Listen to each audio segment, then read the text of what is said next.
0 से लेकर जी 12 साल तक अगर उनको आप एड्रेस कर रहे हो तो होने वाला असर काफी बुरा है,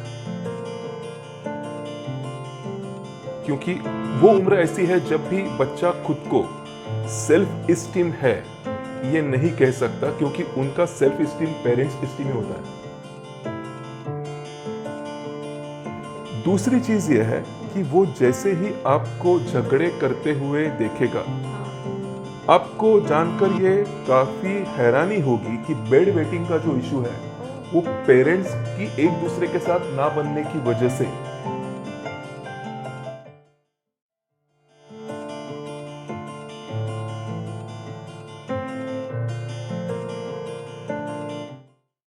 सर, जैसे कपल है उनके बीच में बहुत तनाव है या झगड़े हो रहे हैं, तो उन झगड़ों का क्या असर होता है उनके बच्चों पे, और हम एज पेरेंट्स हमें क्या सावधानी बरतनी चाहिए ताकि हमारे झगड़ों का अनचाहा असर हमारे बच्चों पे ना हो।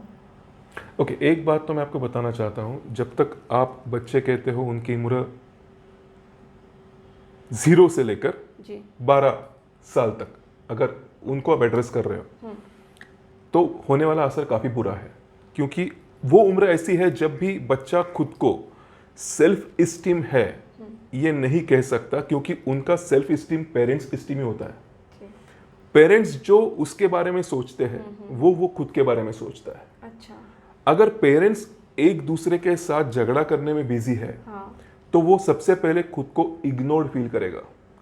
वो अटेंशन सीकिंग बिहेवियर ज्यादा आपको उसमें दिखाई देगा, वो घर में जाए बाहर जाए तो अटेंशन सीकिंग के लिए वो चाहे रो सकता है, वो कभी कभी कुछ चीजों को तोड़ सकता है ताकि तोड़ने के बाद ही आप उस पर ध्यान देते हो।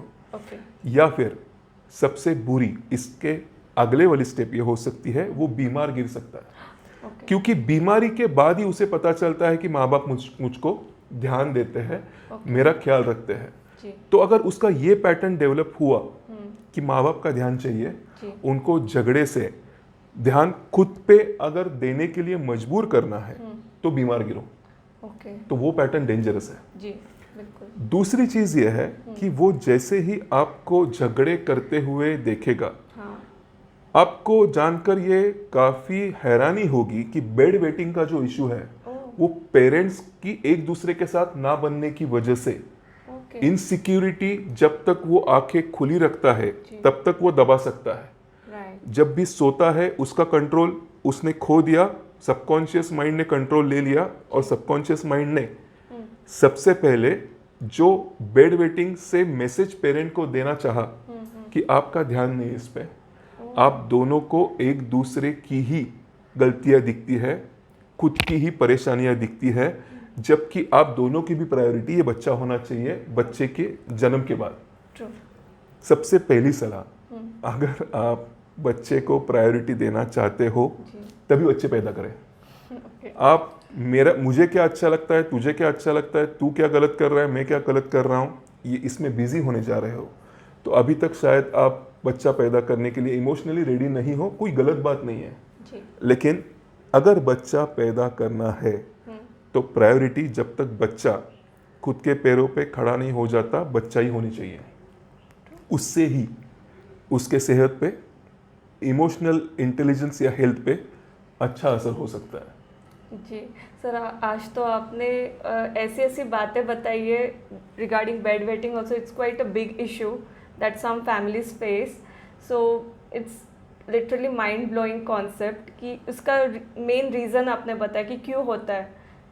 कॉन्सेप्ट मतलब आपको ये भी बात, अगर झगड़े हमें अवॉइड नहीं करने, झगड़े हो सकते हैं लेकिन क्या हम ये कर सकते हैं दूसरे कमरे में जाकर बातचीत करके बाहर आ जाएं और उसको समझाया कि कोई नहीं, अभी 1 घंटा पहले मेरे और माँ के बीच में कुछ वर्ड्स ऑफ एक्सचेंज हुए लेकिन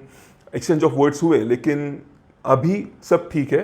और वो भी उसे दिखाई दे कि पहले नाराज थी माँ, पापा आ गए, पापा ने कुछ बोला, अब वो एक कमरे में कुछ देर के लिए चले गए, बाहर आवाज़ आ भी रही थी लेकिन बाहर आने के बाद जैसे ही उन्होंने बोला कि अभी सब ठीक है तो ठीक दिख भी रहा है, तो फिर भी वो सिक्योर्ड महसूस करेगा।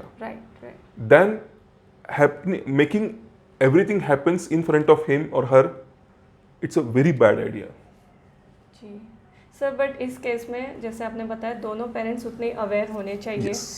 तब जाके ये बात सुलझेगी। हाँ, अवेयर होने चाहिए मतलब, या फिर उनको पता होना चाहिए कि अब जैसे ही बच्चा आ गया है तो what you want and what I want is not important. True. What she wants or he wants is important for both of us. जी ये अवेयरनेस होना चाहिए। Yes sir, thank you so much for shedding light on some important aspects of parenting. Thank you so much. Welcome.